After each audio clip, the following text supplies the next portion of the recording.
स्वागत दोस्तों, आगे चैनल से आगे सामने मौत पर चलेंगे। सबसे पहले सबसे बड़ी अपडेट आपको बताएंगे। ईरान के ऊपर हुए हमले के बाद अब मुस्लिम देशों में एकजुटता देखने को मिल रही है। दोस्तों बताएंगे किस तरीके से ईरान के मामले को लेकर कुवैत ने कुछ ऐसा बड़ा कांड कर दिया है कि अमेरिका वाले अब गल्फ देशों से भागना शुरू हो चुके हैं। दोस्तों बताएंगे किस तरीके की नई अपडेट सामने आ रही है, जिसके बाद अमेरिकनों को कायर बताकर लोग निशाना साध रहे हैं। इसी के साथ में चलेंगे एक और बड़ी अपडेट जहां पर नेतन्याहू के लोकेशन पर किया गया है जोरदार तरीके का हमला। ईरान की ओर से एक बड़ी जानकारी दी गई है। दोस्तों बताएंगे डिटेल में क्या है पूरा मामला, एक एक करके चलेंगे आज की सारी बड़ी खबरों की तरफ। लेकिन उससे पहले अगर आप भी मानते हैं कि धीरे धीरे करके दुनिया के सारे मुस्लिम देशों को समझ में आने लगा है कि आखिर उनका असली दुश्मन कौन है और कुवैत ने सबसे पहले पहचाना है, तो इस वीडियो को लाइक करके लाल बटन दबाकर चैनल को सब्सक्राइब करके बेल आइकन दबाकर कमेंट बॉक्स में अपनी राय जरूर लिखकर बताएगा। दोस्तों चलते हैं सबसे पहले सबसे बड़ी ब्रेकिंग न्यूज अपडेट की तरफ, जिसमें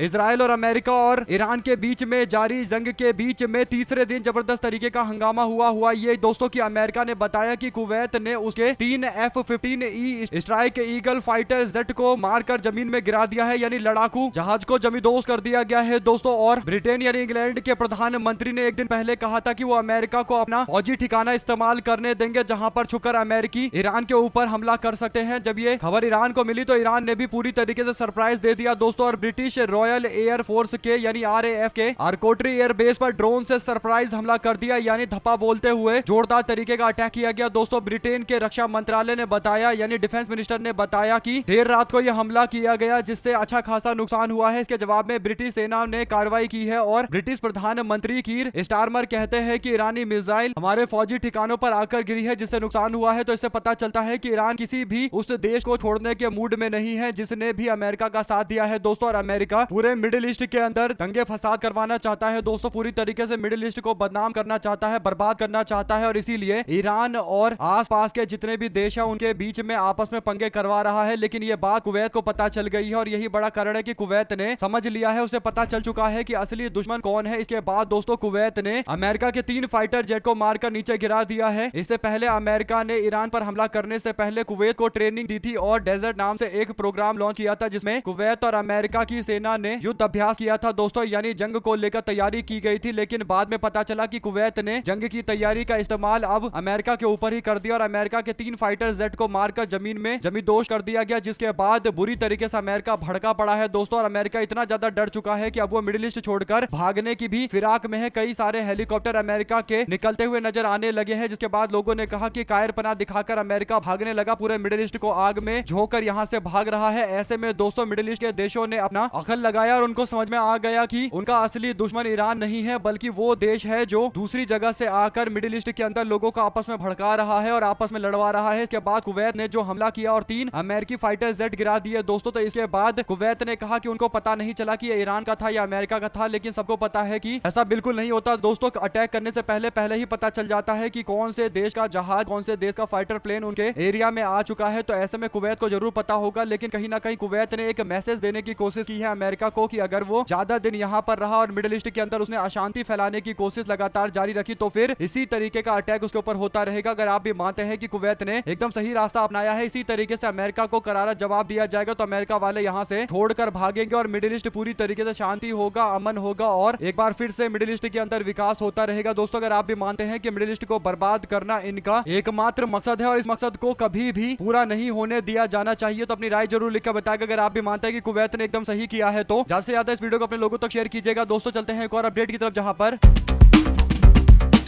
ईरान एक ऐसा देश है जो 5000 साल पुराना है दोस्तों। ऐसे में इजराइल और अमेरिका को लग रहा होगा कि वो ईरान को झुका लेंगे, लेकिन ईरान पूरी तरीके से अपनी ताकत का इस्तेमाल कर रहा है। ईरान के सुप्रीम लीडर खामेनी की मौत के मामले को लेकर पूरा देश एकजुट होकर अब इजराइल और अमेरिका को जोरदार तरीके का जवाब दे रहा है दोस्तों। और इस वक्त की सबसे बड़ी अपडेट एक और मिडिल ईस्ट से सामने आई है, जहां पर मिडिल ईस्ट के अंदर चल रहे तनाव के बीच में ईरान ने दावा किया है कि उन्होंने इजराइल के अंदर नेतन्याहू के दफ्तर को निशाना बनाकर हमला किया है। और IRGC यानी ईरानियन रिवोल्यूशनरी गार्ड की ओर से कहा गया है कि नेतन्याहू के कार्यालय पर सुबह सुबह बमबारी की है और हमला किया गया है। फिलहाल नेतन्याहू कहां पर है इस बात की कोई जानकारी नहीं है। ईरान ने कहा कि हमने पूरी तरीके से अटैक किया है नेतन्याहू के दफ्तर पर और हम लोग रिपोर्ट जुटा रहे हैं कि नेतन्याहू जिंदा है या नहीं है। उसके कार्यालय पर हमला किया गया, उसके हेडक्वार्टर पर हमला किया गया है। ऐसे में दोस्तों जो भी अपडेट आती रहेगी इससे जुड़ी हुई आप तक लगातार पहुंचाएंगे, लेकिन जिस तरीके से ईरान ने पलटवार करना भी शुरू कर दिया है, कहीं ना कहीं इस बात के साफ संकेत मिलने लगे हैं कि ईरान बिल्कुल झुकेगा नहीं और अमेरिका और इसराइल को पूरी तरीके से घुटनों पर लाकर छोड़ेगा। तो अपनी राय जरूर लिखकर बताएगा। इसी के साथ में एक और बड़ी अपडेट दिल्ली से सामने आती है, जहां पर दिल्ली के अंदर एक कोर्ट ने एआई समिट के अंदर कांग्रेस पार्टी के कार्यकर्ता, युवा मोर्चा के कार्यकर्ताओं के द्वारा किए गए शांतिपूर्ण प्रदर्शन को लेकर 9 कार्यकर्ताओं को जमानत दे डाला है। कोर्ट ने कहा कि यह प्रदर्शन सिर्फ सरकार की आलोचना करने का एक तरीका था। उन्होंने कहा कि मुकदमा शुरू होने से पहले ही किसी को जेल में नहीं रखा जा सकता, कानून के मूल सिद्धांतों के खिलाफ है। यानी कानून में साफ तौर पर लिखा हुआ है कि अगर किसी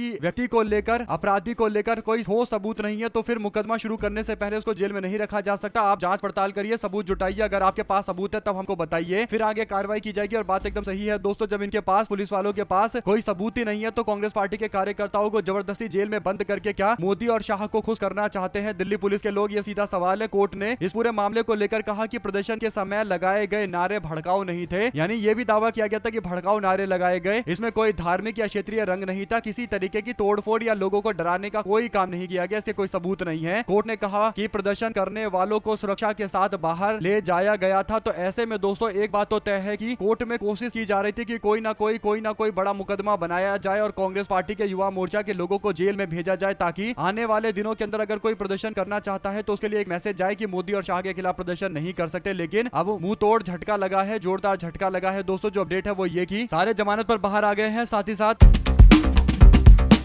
कांग्रेस पार्टी के नेता राहुल गांधी तेलंगाना के दौरे पर गए हैं दोस्तों। तेलंगाना में राहुल गांधी का स्वागत करने के लिए कई सारे लोग मौजूद रहे, खुद रेवंत रेड्डी मौजूद थे। और तेलंगाना के अंदर कांग्रेस पार्टी ये कोशिश कर रही है कि अपनी पार्टी का विस्तार किया जाए। आंध्र प्रदेश के अंदर पार्टी ने वाई शर्मिला को साथ में लाकर उनको पार्टी की जिम्मेदारी सौंप रखी है। तो तेलंगाना के बाद कांग्रेस पार्टी आंध्र प्रदेश के अंदर भी अपना विस्तार करना चाहती है। दोस्तों आप लोगों की क्या राय है पूरे मामले पर लिखकर जरूर बताएगा। इसी के साथ में चलते हैं एक और अपडेट तब, जिसमें केरला के चुनाव के मद्देनजर केरल कांग्रेस ने बीजेपी और उससे जुड़े हुए लोगों पर निशाना साधा है। दोस्तों केरल के रहने वाले क्रिकेटर संजू सैमसन को लेकर, उनके चेहरे के कलर को लेकर सोशल मीडिया पर जो आलोचना की जा रही है, इस पर केरल कांग्रेस ने कहा कि इस तरीके से हमारे देश के अंदर केरल के लोगों के प्रति रेसिज्म चलता है, यानी भेदभावपूर्ण रवैया अपनाया जाता है। और जिस तरीके से संजू सैमसन को लेकर ये टिप्पणियां की गई है, इस पर कार्रवाई की जानी चाहिए। और जो सोशल मीडिया अकाउंट से कार्रवाई की गई है दोस्तों, इसकी मानसिकता वही है जो IT सेल वालों की होती है। और ऐसे में अगर आप भी मानते हैं कि ये केरल के सभी लोगों का अपमान है तो लिखकर जरूर बताएगा। साथ साथ तमिलनाडु में नरेंद्र मोदी गए थे भाषण देने के लिए, चुनाव प्रचार के लिए। नरेंद्र मोदी कहते हैं कि गरीबों का हक मारने वाली DMK को सत्ता में रहने का हक नहीं है। प्रधानमंत्री नरेंद्र मोदी ने रविवार को दक्षिण भारत के अपने दौरे के दौरान विपक्ष पर जमकर हमला बोलते हुए तमिलनाडु के मदुरई और पुडुचेरी में कांग्रेस पार्टी और DMK को लेकर ऐसा बयान दिया जिसे लेकर सियासी पारा 7वें आसमान पर चढ़ गया है दोस्तों। ऐसे में प्रधानमंत्री नरेंद्र मोदी तमिलनाडु के अंदर बार बार दौरे कर रहे हैं। उनको लग रहा है कि बार बार तमिलनाडु आऊंगा तो इसे पार्टी अच्छी सी में आ जाएगी। लेकिन सबको पता है कि तमिलनाडु और भारतीय जनता पार्टी दोनों एक दूसरे के अपोजिट है दोस्तों। तमिलनाडु वाले कभी भी बीजेपी को अपनी पार्टी के तौर पर देखते ही नहीं है, बल्कि राज्य के अंदर भारतीय जनता पार्टी को लेकर तो और ज्यादा गुस्सा देखने को मिलता है, क्योंकि बीजेपी की राजनीति जिस तरीके की है वो तमिल संस्कृति के खिलाफ मानी जाती है। साथ साथ केरला असेंबली 2026 के चुनाव को लेकर एक सर्वे से दावा किया जा रहा है कि भारतीय जनता पार्टी राजीव चंद्रशेखर को 2026 के विधानसभा चुनाव में यानी अपने प्रदेश अध्यक्ष को कांग्रेस पार्टी के सीनियर नेता के सामने उतार सकती है। कांग्रेस पार्टी के हेल्थ मिनिस्टर जो 2011-16 के बीच में रहे, उनके सामने उतारा जा सकता है। ऐसे में बीजेपी को लग रहा है कि वो तिरुवनंतपुरम के अंदर अपनी मजबूत स्थिति कर सकती है। ऐसे में दोस्तों कांग्रेस पार्टी के नेता यहाँ पर एक बड़ी जीत हासिल करेंगे, इसमें कोई दो राय नहीं है। उनको लेकर कई तरीके की बातें हैं। पहला यह है कि वो अपने क्षेत्र के कार्यकर्ताओं को जानते हैं और नायर कम्युनिटी से आते हैं, जिनका अच्छा खासा प्रभुत्व है, यहाँ पर दबदबा है। और ऐसे में भारतीय जनता पार्टी ज्यादा से ज्यादा तिरुवनंतपुरम के एरिया की सीटों पर ध्यान दे रही है। बीजेपी को लग रहा है कि अगर इस एरिया की सीटें जीत गए तो हो सकता है कि उनकी एक बड़ी भूमिका केरला के विधानसभा चुनाव के रिजल्ट के बाद हो, क्योंकि केरल के अंदर कई सारी पार्टियां हैं एक एक गठबंधन के अंदर जो एक एक दो सीटें जीती है और उनकी स्थिति उससे मजबूत होती है। ऐसे में आप लोग की क्या राय है दोस्तों केरल को लेकर लिखकर जरूर बताएगा। हमारे साथ लगातार जुड़े दोस्तों का बहुत बहुत धन्यवाद। आप लोग देख रहे थे आपका अपना चैनल जय हिंद जय भारत। ज्यादा से ज्यादा वीडियो को शेयर कीजिएगा।